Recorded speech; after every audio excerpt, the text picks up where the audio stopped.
O Senhor esteja convosco.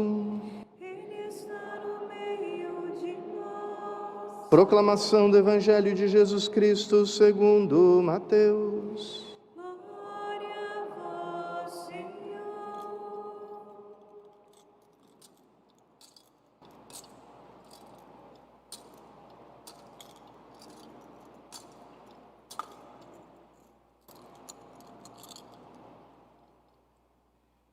Tendo nascido Jesus na cidade de Belém, na Judéia, no tempo do rei Herodes, eis que alguns magos do Oriente chegaram a Jerusalém, perguntando: onde está o rei dos judeus que acaba de nascer? Nós vimos a sua estrela no Oriente e viemos adorá-lo. Ao saber disso, o rei Herodes ficou perturbado, assim como toda a cidade de Jerusalém. Reunindo todos os sumos sacerdotes e os mestres da lei, perguntava-lhes onde o Messias deveria nascer.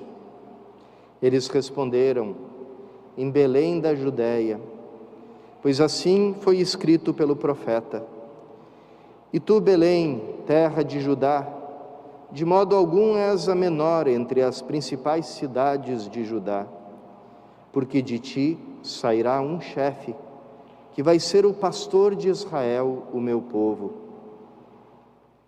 Então Herodes chamou em segredo os magos e procurou saber deles cuidadosamente quando a estrela tinha aparecido. Depois os enviou a Belém, dizendo: ide e procurai obter informações exatas sobre o menino. E quando o encontrardes, avisai-me, para que também eu vá adorá-lo. Depois que ouviram o rei, eles partiram. E a estrela que tinham visto no Oriente ia adiante deles, até parar sobre o lugar onde estava o menino. Ao verem de novo a estrela, os magos sentiram uma alegria muito grande. Quando entraram na casa, viram o menino com Maria, sua mãe. Ajoelharam-se diante dele e o adoraram. Depois abriram seus cofres e lhe ofereceram presentes: ouro, incenso e mirra. Avisados em sonho para não voltarem a Herodes, retornaram para sua terra, seguindo outro caminho. Palavra da salvação. Glória a vós, Senhor. Nos Santos Evangelhos se conta, de uma parte em Lucas e aqui em Mateus, das visitas que o menino Jesus, recém-nascido, recebeu. Lucas fala da noite do nascimento de Cristo, quando ele foi visitado pelos pastores por causa de um anúncio dos anjos. Aqui isso acontece um pouquinho mais tarde. De fato, depois Herodes vai mandar matar as crianças de 2 anos para baixo. Então, a gente pode imaginar que essa estrela apareceu para esses magos uns 2 anos antes. Então, ali chegaram depois. O que esses dois personagens têm em comum, né? Os pastores e esses magos do Oriente. O que eles têm em comum, a gente encontra naquela parábola que depois Jesus vai contar, de um rei que realiza um banquete de um casamento do seu filho e convida todas as pessoas, os amigos, os conhecidos para esse banquete. E ali cada um vai dando uma desculpa e vai dizendo que não pode ir. E esse rei fica como que decepcionado, aflito, porque as carnes já foram cortadas, né? Já foram cozinhadas, uma época que não tinha geladeira, tinha que comer tudo na hora, e eles não apareceram. Então ele, num ato extremo, manda os servidores dizerem: chamem todo mundo que estiver por aí disponível, chama todo mundo que estiver desocupado, que não tenha outra coisa para fazer, e chama para a festa, porque nenhum daqueles que foi convidado vai participar do meu banquete, do meu jantar, da minha festa. Aqui a gente encontra isso na noite de Natal, no dia do nascimento de Jesus. Ele é ignorado por aquele povo que recebeu as profecias, que recebeu as Escrituras, mas não soube reconhecer quando elas se cumpriram com o nascimento de Jesus.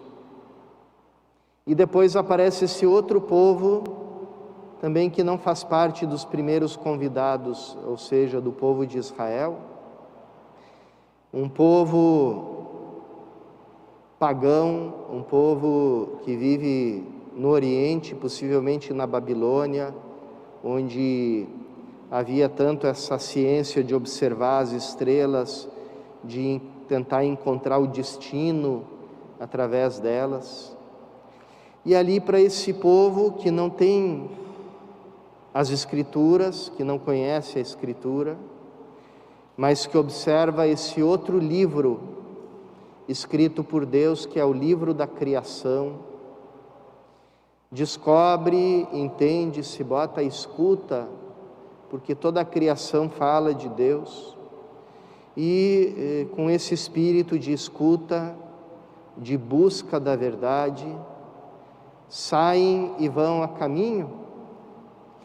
E é interessante que esse povo que lê o livro da criação encontra em Jerusalém esse outro povo que tem o livro da Escritura, o livro da revelação de Deus, e perguntam para eles sobre os detalhes, A gente sabe que nasceu alguém importante, que nasceu um rei, nós sabemos que ele nasceu por aqui, mas nós precisamos de mais detalhes para encontrar. E o povo que recebeu o livro da revelação, o livro de Deus, a Bíblia, eles encontram exatamente as indicações, a cidade onde esse menino está. Os magos viajaram talvez mais de uma centena de quilômetros, não sei qual é a distância entre Bagdá, ou Ur, essas cidades aí da antiga Mesopotâmia, e Belém. Viajaram durante muito tempo, talvez enfrentaram perigos, enfrentaram tantas coisas próprias de quem viajava grandes distâncias. E, ao contrário, o povo da Escritura, ele está ali do lado, está em Jerusalém. De Jerusalém a Belém ficava um pouquinho mais de 5 quilômetros de distância. E aquela distância tão curta, eles também não souberam atravessar. Os doutores da lei, os conhecedores das Escrituras, os conhecedores das profecias, souberam informar para os magos exatamente onde estava o menino rei que tinha nascido, mas não foram até ele. Ficaram na comodidade do seu templo, dos seus ritos, dos seus rituais, da sua religião estabelecida, daquela religião no molde antigo, que era uma espécie de troca, de intercâmbio, de comércio com Deus, Eu te ofereço sacrifícios e você abençoa a minha vida. E não foram atrás da novidade, e esse vai ser o comportamento desse povo do Templo de Jerusalém, até quando Jesus, já adulto, estiver entre eles. Vai mostrar com sinais claríssimos que Ele é o Rei, que Ele é o Messias prometido, e vai ser rejeitado por eles, porque perturba aquela ordem, aquela maneira costumeira de ser, de agir da religião antiga. E, pelo contrário, quando os magos falam do rei que nasceu para Herodes, esse rei fantoche, esse rei falso que existia naquela época, porque na verdade quem mandava já era o Império Romano, ele que não era judeu, mas era idumeu, né, e se proclamava rei dos judeus, se encheu de inveja, se encheu de paranoia, como ele é descrito também nos livros de história que relatam aquela época, onde ele mandava matar todos aqueles que ameaçavam o trono dele, inclusive os próprios filhos. Então, ali ele se comporta como depois também se comportam todos os poderes desse mundo diante de Jesus. Quer dizer, já que eu não posso te comprar, já que eu não posso te colocar ao meu serviço, eu te persigo, porque tenho medo que você tire a minha autoridade, o meu poder, que deve ser sempre um poder absoluto. E como naquela época, irmãos e irmãs, se a gente pensar um pouquinho, isso continua acontecendo até os dias de hoje. Os poderes desse mundo não querem saber de Cristo, tentam reduzir a fé cristã, a igreja, a um mecanismo auxiliar do poder desse mundo, e quando não conseguem fazer isso, perseguem, desmoralizam, procuram apagar, erradicar a presença de Cristo que vive na sua igreja. Então, aqui a gente encontra toda a reação do mundo, né? Um pouco entendendo de uma forma concreta aquilo que São João diz no início do seu Evangelho: a palavra viva de Deus se fez carne, veio para o mundo que foi criado por meio dela, veio para os seus, veio para a sua própria casa, e não foi recebida, não foi acolhida. Mas todos aqueles que a acolheram, sejam os pastores, aquele povo mais miserável e mais desprezado da época, sejam os magos, pagãos, estrangeiros, ele lhes comunica a nova vida, ele lhes comunica o novo caminho, a nova vida, e faz, como diz no Evangelho de João, que eles se tornem filhos de Deus, nasçam de novo de Deus. E de fato esses magos, eles voltam para sua casa por um outro caminho. Aqui diz que eles, avisados em sonho que Herodes queria matar o menino, então eles não voltam para Jerusalém, não avisam para ele, não contam para ele onde eles encontraram o menino, mas vão por um outro caminho. E esse outro caminho a gente pode entender dessa maneira também. Encontraram o verdadeiro caminho, um caminho que eles não conheciam, aquele que diz: eu sou o caminho, a verdade e a vida. No mundo de hoje, irmãos e irmãs, atrás de uma capa talvez de indiferença, talvez de descrença, a gente encontra muitas pessoas peregrinando, procurando a verdade, procurando o sentido da vida, e procurando tudo isso no meio de uma grande escuridão, porque, como disse um conhecido historiador, Toynbee, né? Nós somos a única civilização das 22 ou 23 que já surgiram na história da humanidade, que não fornece para as pessoas nenhum sentido para a vida delas. E isso é muito grave. As pessoas estão literalmente morrendo por falta de sentido na vida. Quantas pessoas tiram a sua vida, a gente pode entender, bom, é doença, depressão, etc., né?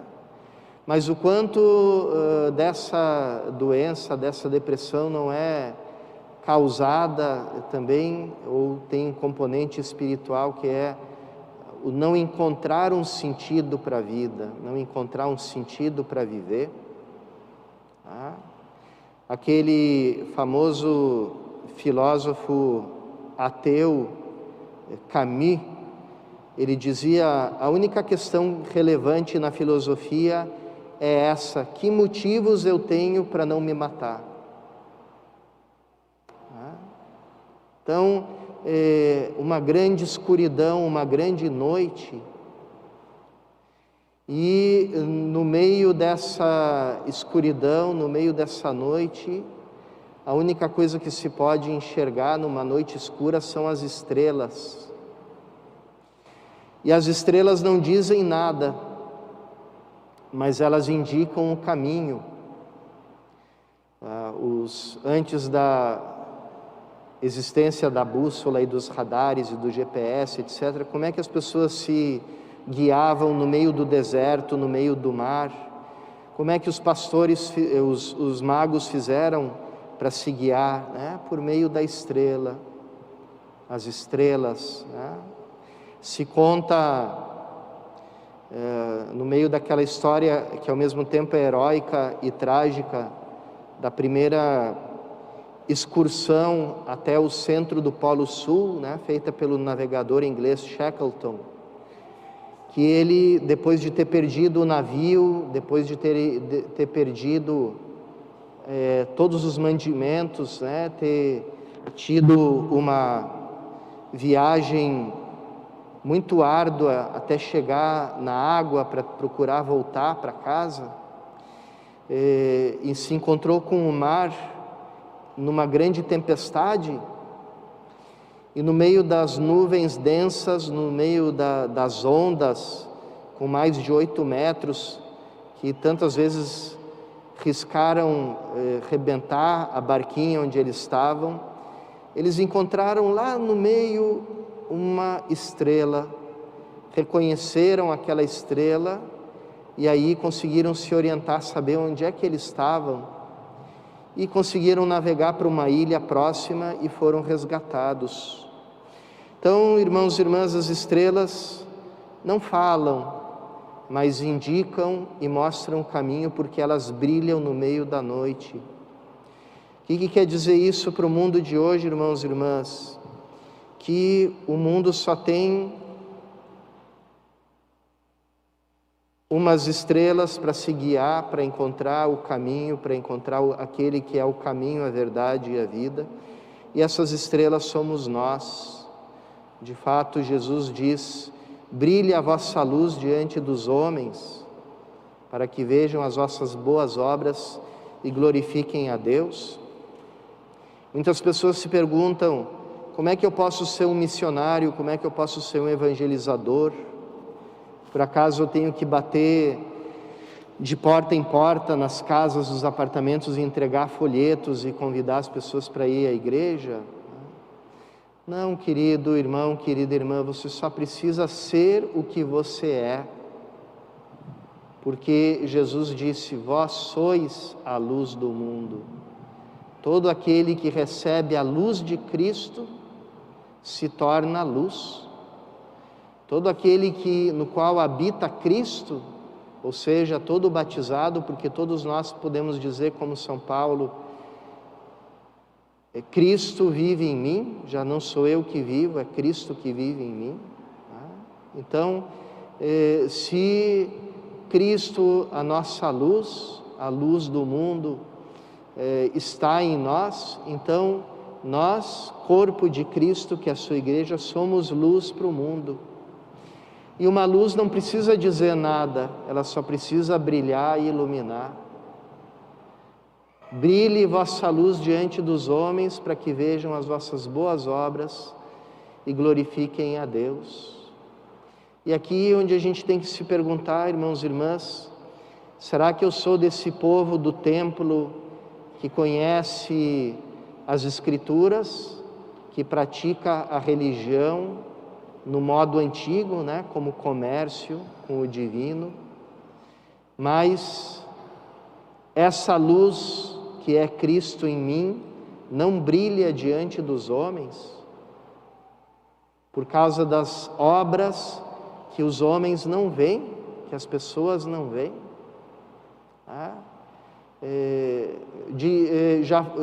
De qual de nós já foi dito assim, essa pessoa eu sei que é cristão ou cristã, ou católico ou católica, por causa das obras que pratica, porque pratica obras boas, porque pratica obras de amor, porque tem algo nessa pessoa que atrai e que nos faz perguntar qual é o mistério dessa paz, dessa alegria, dessa bondade dessa pessoa. E ali ninguém precisa dizer uma palavra, né? De fato, quando perguntaram, os primeiros discípulos perguntaram, né, onde estava Cristo, quem era Cristo, ele ou os discípulos dizem, vem e vê, vem comigo e vê. Não é isso que diz uma estrela no meio da noite? Vem e veja com os teus próprios olhos.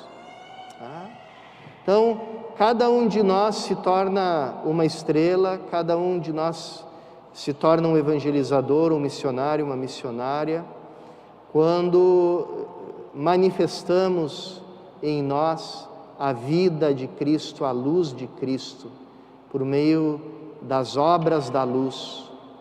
E quando nos perguntam qual é o segredo, qual é o significado dessa tua luz, você só precisa dizer, vem comigo e vê, vinde e vede, vem comigo e vê você com os teus próprios olhos, como os magos fizeram, guiados pela estrela. Peçamos a graça, irmãos e irmãs, de iluminar a noite do mundo, essa noite da falta de sentido do mundo, com a luz de Cristo nosso Senhor, como essa estrela que guiou os magos até a presença de Cristo Jesus.